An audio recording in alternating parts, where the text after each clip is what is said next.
চ' আজি য'ত আছোঁ আমি আমাৰ যেতিয়া কলেজত পঢ়া আছিলোঁ 11-12 তো তাৰে তেওঁ ছাৰ আছিল। এনে এটা ছেট মই নিজৰ কাৰণে ৰাখি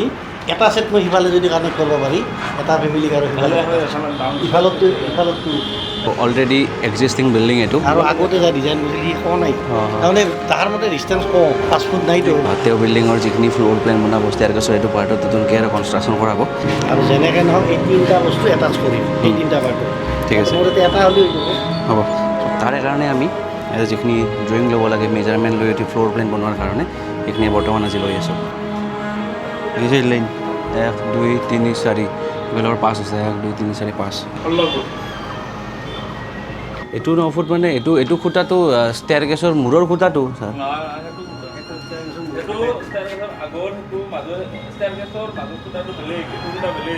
এইটো খুঁটা যিটো আছে সেইটো ষ্টেয়াৰকেছৰ লেণ্ডিঙৰ মাজত আছে কিজানি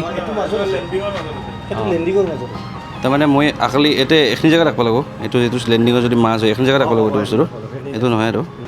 এইটো ৰুম ভাড়া দিয়া হ'ব এইখিনিও ভাড়া দিয়াক দিব পাৰি আৰু এইটো ৰুম কিন্তু মোক লাগিব হেহেল এইটো ৰুমটো অঁ এইটো ঠিক আছে।